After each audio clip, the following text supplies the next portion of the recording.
I'm not the kind of man who needs grand gestures. Give me a to-do list and a Saturday morning, and I'll hand you back a life that runs on time. I like the faithful things.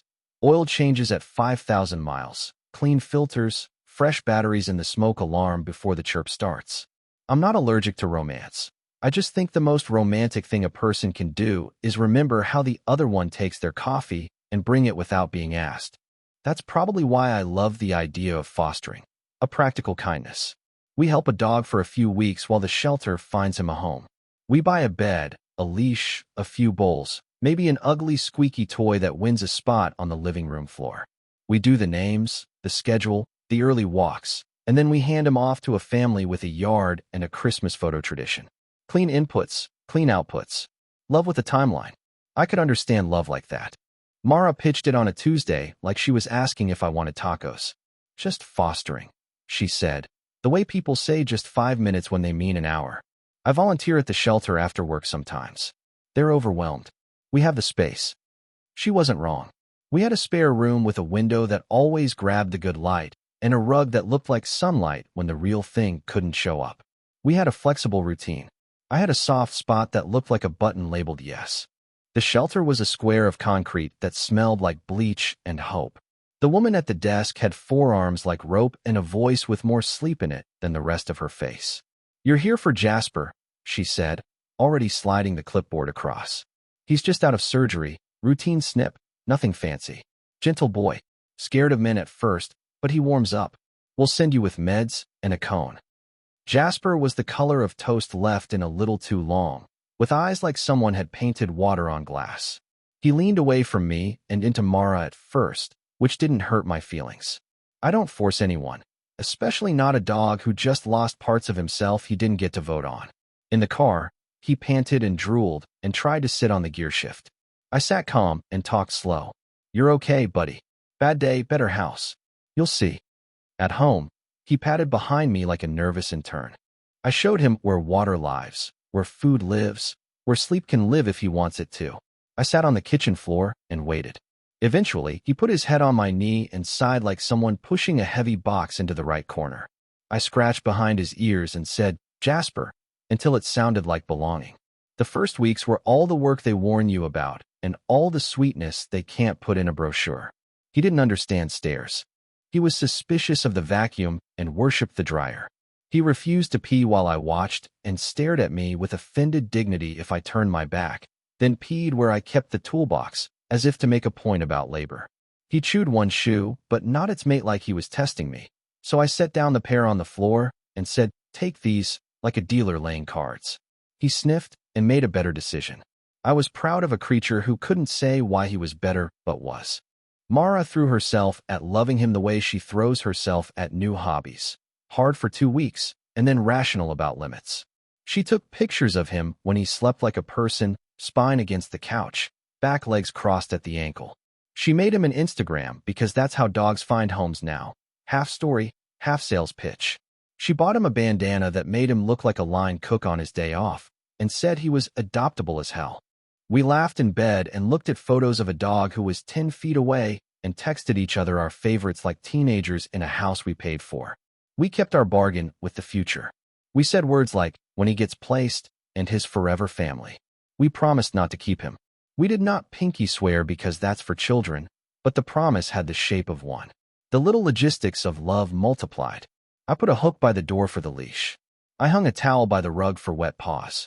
I learned the ways he told the truth. 3 tight circles meant, "I'm ready." The long shiver after a nap meant, "I need the yard." The tilt of the head at the window meant, "A bird exists, and it is personally mine." I adjusted my morning. Coffee to go, a longer route, the park before the real people claimed it with joggers and podcasts and socks that mean something. Jasper loved quiet streets and trash day, the way the bins made a kingdom of edges to sniff. Mara started volunteering more. She worked late 2 nights a week, then 3, then she had shelter nights, where she'd do paperwork and wash bowls and network the hard cases, because someone had to. I told her she was a good person and meant it. Good people do dishes nobody else wants to, at work and in life. We became a little triangle. I sent her photos. Jasper with his face in my slipper, Jasper watching me brush my teeth like it was a show he didn't want to end, Jasper sitting at the window with his ears lined up like parentheses. She hearted them and sent back videos of kittens being brave and dogs discovering stairs for the first time like they were arguing with gravity. We took him to the vet and paid for nice things, not ridiculous things, just the stuff that makes an animal feel like a decision you made with your whole chest. The microchip scanned, the forms filled. Primary owner? The tech asked. I looked at Mara. She nodded at me. I wrote my name. Secondary? She said. Her. I said, spelling Mara's last name so no one would get it wrong. It felt like the adult version of writing on a lunch bag with a Sharpie. The adoption coordinator sent emails with subject lines like potential family for Jasper and meet and greet Saturday. We cleaned and staged like a realtor. Jasper met two families who had good shoes and excellent intentions. The first dad had that too loud voice men use when they want to prove to a dog they're a team captain. Jasper hid behind my leg. The second family had a toddler who shrieked as if joy were pain, and Jasper blinked like someone had turned on a short film he didn't understand. The coordinator nodded kindly and said, we'll keep looking. I made a pot roast and gave Jasper a tiny piece because I am not a monster and the internet can't stop me. Mara's shelter nights started to come with stories that lasted longer than dinner. There was a donor mixer at a nice place with soft lighting and wine poured like it counted as a vegetable. There was an off-site Saturday where volunteers set up an event and needed trucks and biceps, and men who carry things. I went. I carried things. I became Jasper's foster dad to people who knew 50 dogs by their paperwork. My name didn't matter. I was function. I liked it. Somewhere in month 2, just fostering began to feel like writing with a pencil that was running out of lead. We stopped taking new meet and greets. Mara said Jasper was still decompressing and doesn't show well with strangers, which was true enough to lean on. She bought him a better bed and a nicer harness and a ceramic bowl that looked like a dish for soup in a restaurant that uses words like seasonal and curated. She started carrying treats in her coat, like a parent who always has snacks. And this part matters, I didn't argue. I liked the dog. He made the house honest in a way I hadn't realized we'd lost. He made us go outside at dawn and at midnight and look up like people used to when weather meant more than the app. I thought, maybe we keep him if he chooses us back. Some promises are made to be renegotiated when they bloom into something else. Then the practical kindness turned into a policy debate. Landlord emails about pets we didn't have permission for. Allergies that weren't. Schedules that didn't leave room for walks. It came clumped over several weeks, like wet laundry no one wanted to sort. The lease says no dogs. Mara said one Thursday with a frown that wanted to be a shrug. I forgot to tell you. I'll ask for an exception. He loves us, but rules exist. I offered to handle it. Let me talk to Stuart, I said. He's less of a rule than a man. He'll get over it. She shook her head too quickly. I already did. He's firm. It's a liability with the insurance. I'm so sorry, babe. We did a good thing. Now we need to place him. I'll reach out to my network. Her network. I believed her, because I'm not built to assume the worst. I called the shelter and confirmed we were still fosters in good standing. They were happy. They were grateful. They mentioned a couple of applications in the queue. I forwarded them to Mara. She said she'd follow up. Then Saturdays came and went, and the application sat like bread dough that would never rise if you didn't touch it. Meanwhile, the logistics leaned on me. I did the morning walks and the late ones. I took Jasper to the vet when he limped after a game of fetch with himself. I paid the bill because I was there and because it's not the vet's job to mediate an invoice between two people who share a front door. Mara owed me, and then she didn't. It wasn't money, not really. It was the thing beneath it. Who is here and who is word? The allergies arrived 2 days after a donor mixer. New perfume around the house. Not hers. She said it was from a woman she hugged who wore her bottle like a coat. Mara sneezed twice at dinner and went to bed early, then texted from the bedroom that her throat was itchy and could we please keep Jasper off the couch. The next morning, she sent me a link to an article about dander and compassionate rehoming. I read it. It was written like a letter to a child. I spent a weekend making a list. Pros, cons, wishful thinking, actual facts. I wrote like I always have, the way another man might pray. In the pros column for keeping. He trusts us. He sleeps hard. His tail taps when he sees me like I am a small party. In the cons, the lease, if the lease is real. The time. Though time has always been a resource we chose to spend on other people, The allergies, which I could not argue with without being a villain in a story that didn't need one. On Sunday night, I told Mara I would choose what made us easiest to be. If you can't breathe with him, I said, then we need to get him somewhere good. I'll make sure of it. I'll do the handoff. You don't have to watch. She put her hand on my wrist and held on like someone bracing in a doorway. You're a good man, she said.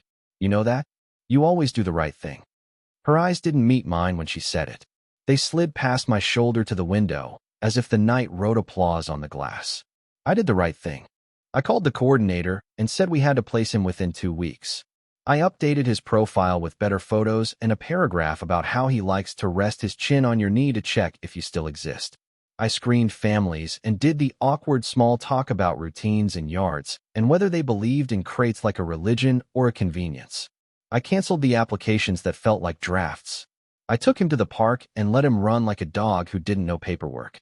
Then an email arrived that folded everything into something tidy. Promising adopter. Experienced dog person, flexible schedule, fenced yard, references at our shelter, approved by our board. The note had a name I recognized from the volunteer list Mara showed me sometimes when she was proud, without wanting to sound like it. Evan. He had moved recently, the coordinator said, and wanted a gentle dog to start again with. He could come by Wednesday after work. I checked the address. It was across town in a neighborhood with bungalows that grow roses without being asked. I told Mara. She paused too long, and then smiled in that weak way people do when they're grateful for the weather's opinion. That's good, she said. We got lucky. I'll be late Wednesday, but take pictures for me. Maybe I shouldn't be there. I'll cry. I said I'd handle it. I did. I put Jasper's favorite toy in the bag and the food in the papers with my name and hers printed under primary and secondary, like a joke I still found comforting. I drove our quiet boy across town while he sang the song that isn't really a whine and isn't really a hum, just a sound dogs make when they know the world is about to move without consulting them. Evan was charming the way people get when they collect praise for a living. He crouched properly and let Jasper come to him. He said all the correct sentences and some good ones. He had a yard that could hold a dog's joy. He had a schedule that would accommodate the stupid little things that aren't stupid at all. He had a face that knew what to do when an animal looks at you and says nothing. I handed over the leash and the bag and the toy, and I did not cry because I do that kind of thing in private. Jasper looked back once, the way they do, to count noses. I raised my hand, palm out, and he went inside without drama. That night, the apartment sounded like an after. I picked up the bowls and washed them and put them in the cabinet as if I were a librarian reshelving a biography I wouldn't check out again. I rolled up the rug that looked like sunlight. I put the leash on the hook and left it there like a museum piece. Mara came home late, eyes already red, and went straight to the shower. I didn't ask how the shelter was.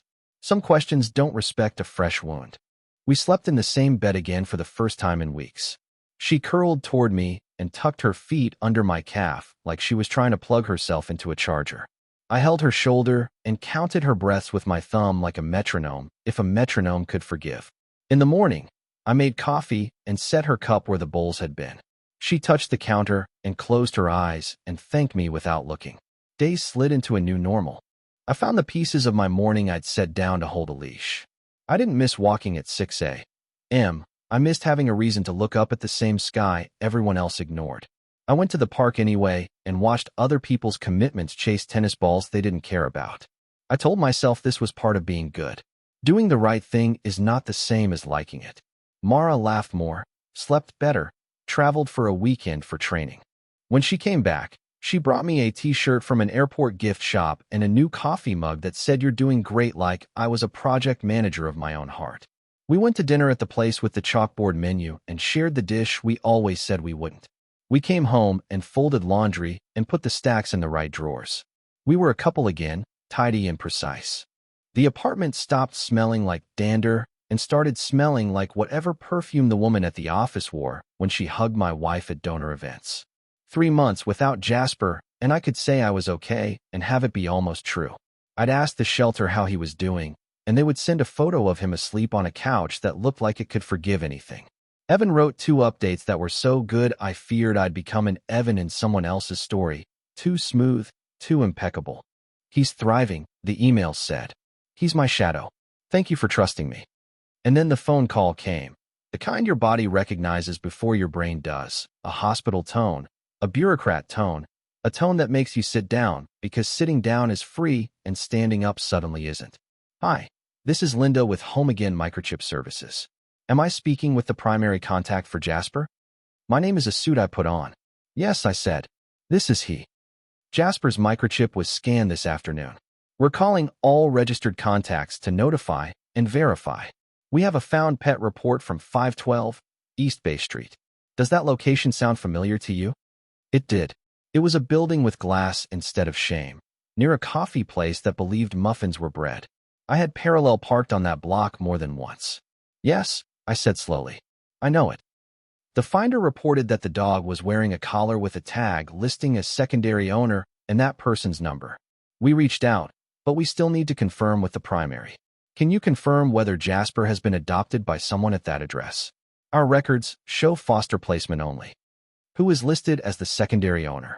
I asked, my voice doing the thing where it behaves like a good shirt even when you've worn it too many days in a row. There was a rustle of paper or a keyboard's polite clatter. An additional contact was added to the microchip record 2 months ago, Linda said. And Evan Reynolds, and Amara. She read my wife's name like it was a word she wanted to return for store credit. I walked to the window and put my forehead against the glass. The city went on doing what cities do in the late afternoon, pretending it can keep a secret. Thank you, I said. I'll go. I didn't argue with the woman on the phone. That's not her job. Her job is paper and pets and calling people on afternoons like this. I grabbed my keys and the spare leash I hadn't brought myself to store anywhere but the hook. I didn't leave a note. There are notes for some kinds of leaving. This wasn't one of them. The building's lobby had a concierge who called everyone sir, as if it made the elevator faster. I gave him the unit number without a name because I had one and I wanted to see if he would ask me to prove I existed. He didn't. He pointed at the couches where people read packages with their names on them, like letters from a country where good news still grows on trees. I knocked.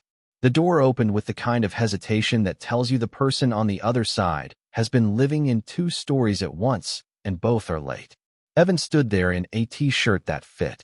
Behind him, my dog put his head around the doorframe and looked at me with the confusion joy wears when it arrives in a shape you didn't expect. Hey, Evan said, as if we were neighbors arguing about where the plow left the snow. We were just. He slipped out in the hallway. The door didn't close all the way. Mara's voice came from the kitchen, softer and brighter than the day we brought Jasper home. Who is it? She rounded the corner, saw me, and did the thing you've seen in movies where the face goes through 3 seasons without moving. Oh, she said, which is not an apology and not a lie. Jasper pressed against me, tail hitting my leg like he had invented metronomes. I knelt and put my face in his neck because a dog's neck will let you tell the truth to your own lungs. Evan cleared his throat the way men do when they want to sound reasonable. I was about to call you, he said, and I believed him, which made everything both worse and easier. The microchip place already did, I think. They did, I said. I stood. They're good at their jobs. No one moved toward the couch. No one offered water. The apartment was very clean. The ceramic bowl by the mat was the same soup bowl model we bought for Jasper when we told ourselves we were temporary. Mara tried. We were going to tell you, she said. It just started, I said, before I drove him here. I let the question hang because I didn't want to watch it land. The walls in new places are thin. Her eyes filled and didn't spill. She didn't reach for me. We kept the fostering going because it made sense, she said, every word a stone placed carefully in a path she hoped I'd follow. I wasn't trying to. I raised a hand. I did not want the rest. The microchip record shows dates, I said. I don't need another version of time. I'm not sure what Evan expected of me. Anger. A shove. A history lesson. The speech men give when they finally say every sentence they wrote in the shower and memorized like a bad monologue. I didn't have it in me. The only thing in me was a list. Here's how we'll do this, I said, which is a sentence I use at work when the room needs a spine. You'll contact the shelter and tell them there's been a misunderstanding in the record. You'll sign whatever releases they require. You'll remove my wife's name from your dog's paperwork, and you'll keep your name if you want to keep your life simple. You'll both remove yourselves from Jasper's microchip record. I scratched Jasper's ear because his confusion had started to tilt toward worry. I'm taking him for the night. I added, looking at Mara. You know why. She nodded then. One small nod. The kind you give to a verdict you wrote yourself. I'll bring his things, Evan said quickly, like he wanted extra credit. He handed me the toy, the leash, the bandana. He didn't apologize. He didn't try to reframe the dog as a symbol. He was the kind of man who understands an object's job. For that, I didn't hate him. I'll send you the vet records later, he said. He likes the salmon treats from. I know what he likes. My voice broke on the last word in a way only the dog noticed. We left without slamming the door because that's not who I am. The elevator reflected us back in 10. Man, dog. Man, dog. Two creatures who know what to do with a hallway, and another who might learn. In the car, Jasper put his chin on my knee at the red light, and I laughed once like a noise you make when you drop a box, and it doesn't break. At home, I put down the ceramic bowl where it had always lived. I put water in it and watched Jasper drink like he'd been politely abstaining for hours. I set his bed by the window that remembers light. He circled, sighed, and slept like an answer. Mara came home later than the clock wanted her to. The silence between us was not absence. It was a place we used to rent.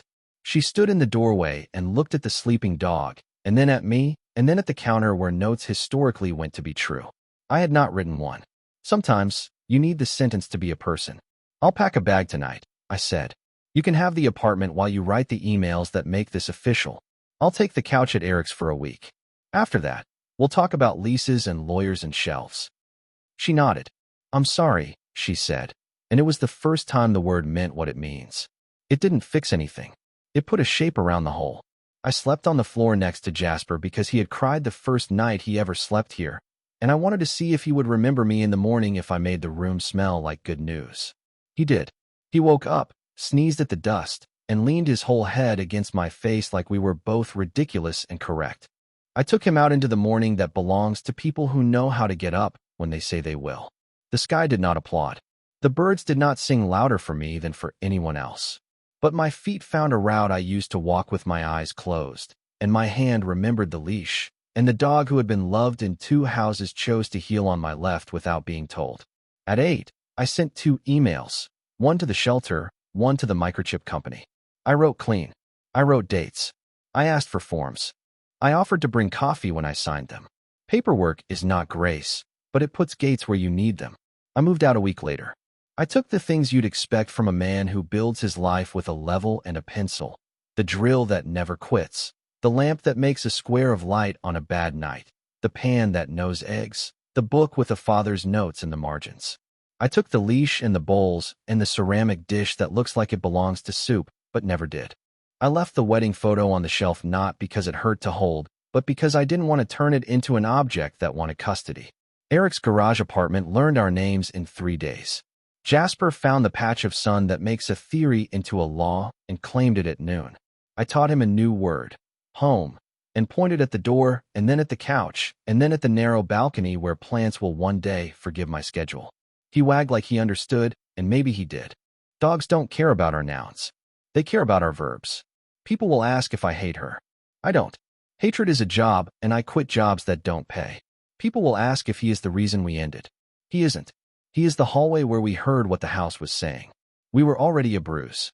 He pressed gently, and the color came up. There is a kind of adoption that is paperwork and signatures and a collar with a tag. There is another kind that is not about the dog at all. I adopted a life that doesn't ask me to pretend I can't read dates on a screen. I adopted mornings where no one lies to me about why the leash is hanging by the door. I adopted a quiet that doesn't accuse me of silence. I did not rescue myself. I filled out the forms and paid the fee and brought home the creature who knows what I mean when I say walk and what I mean when I say stay. The day the microchip company called, I learned whose address was on my life. Today I walked past that building without looking up. Jasper sniffed a lamppost like it was literature. I let him read to the end.